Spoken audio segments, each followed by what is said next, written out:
Comment réagit la région à la nomination de Mandy Goldmasty au sein du cabinet Carney et que faut-il comprendre de cette nomination historique? Voilà les questions qu'on s'est posées pour vous.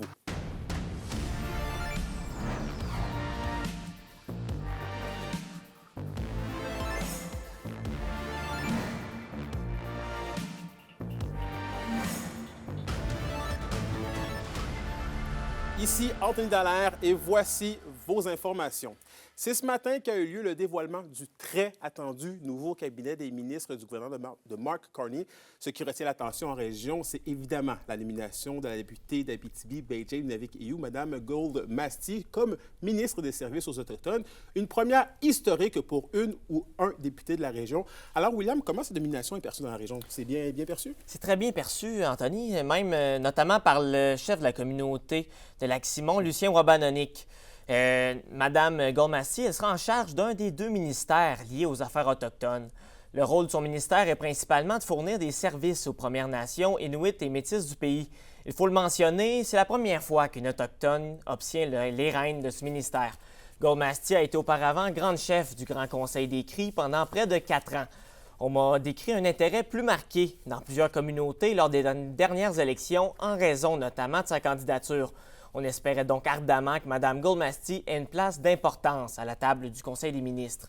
Le chef de la communauté de Lac-Simon, Lucien Wabanonic, souhaite que sa députée serve de lien direct entre les communautés autochtones et le gouvernement fédéral. Je vous laisse l'entendre.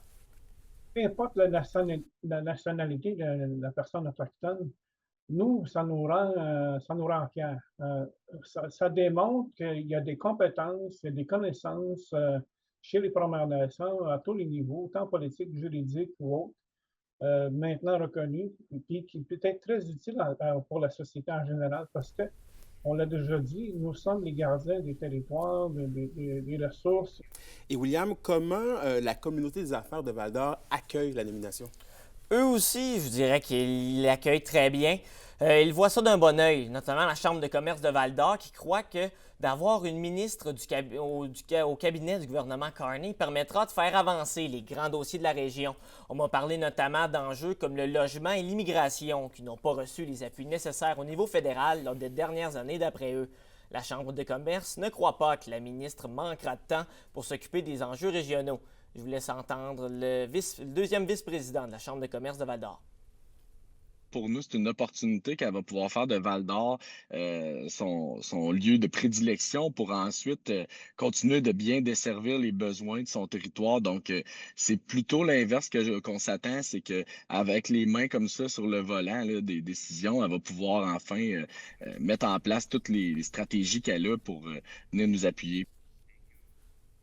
D'ailleurs, Anthony, lors de son assermentation, la nouvelle ministre s'est exprimée qu'en anglais. On a voulu comprendre pourquoi, mais l'entrevue que nous avions de céduler avec Mme Goldmasty a été annulée par le cabinet du premier ministre Carney. Oui, espérons pouvoir lui parler rapidement. Merci beaucoup, William.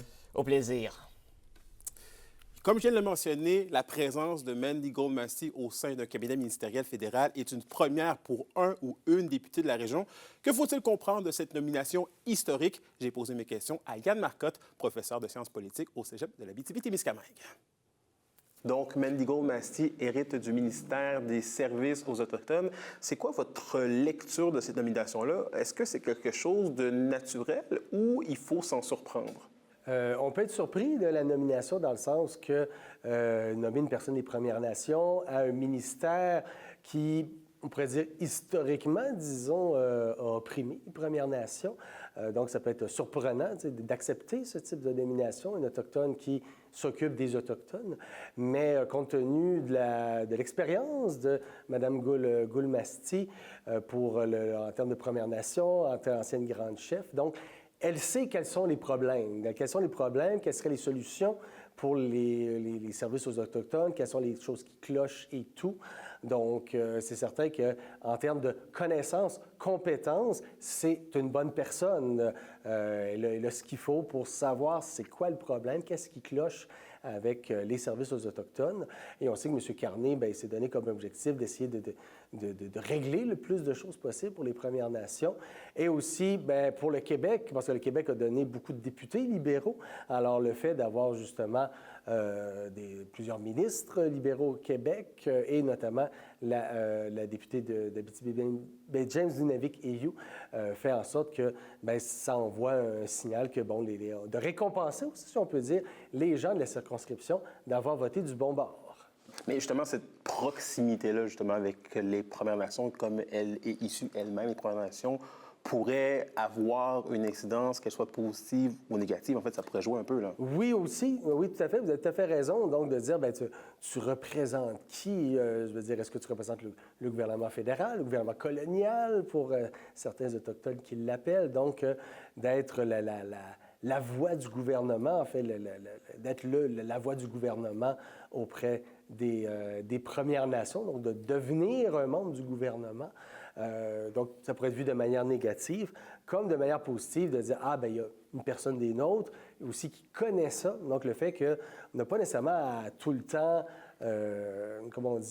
tourner la roue, ramener la roue pour faire connaître les dossiers. Donc, le fait, il y a l'aspect perception qui pourrait être négatif, mais aussi le fait compétence, connaissance, qui ça serait un aspect positif d'avoir cette nomination à service aux Autochtones Canada. Mais il faut le dire, la région n'a jamais eu de ministre assis à la table des décisions, mais qui dit ministre dit aussi beaucoup de responsabilités. Est-ce que ça pourrait avoir un impact sur sa présence avec ses électeurs sur le terrain? Oui, tout à fait. Vous avez tout à fait raison, dans le sens que, comme à Québec aussi, au niveau de la vie de famille, alors c'est certain que vous n'avez pas les mêmes vacances. Vous êtes ministre 24 heures sur 24, il arrive une crise quelconque, ça brise mes vacances, ça brise mes congés. Alors, c'est certain que, puis en plus, comme le Canada est très grand, ça veut dire que tu peux te déplacer un peu partout au pays. Alors, donc, c'est certain que les dossiers, personnellement, probablement que Mme la ministre ne pourra pas nécessairement se mettre les mains dedans. Donc, c'est vraiment le bureau de circonscription. Donc, vraiment, il faudra qu'elle ait un bureau de circonscription, des bureaux de circonscription qui, justement, vont avoir des pieds à terre un peu partout parce qu'elle ne pourra pas s'occuper à 100 de sa circonscription, comme l'est, par exemple, M. Lemire dans le comté ici où nous sommes. Donc, c'est certain qu'elle ne pourra pas accorder autant d'attention aux dossiers locaux, vu qu'elle est ministre, parce que, donc, elle doit s'occuper de tout le pays. Alors, c'est certain que c'est le bureau de circonscription qui va être un endroit primordial pour s'occuper des dossiers de circonscription. Au culturel, Soleil Launière sera de passage au Petit Théâtre du Vieux-Noranda ce jeudi. Soleil Launière est une artiste inue qui pratique le chant, le mouvement et le théâtre tout en passant par l'art de performance.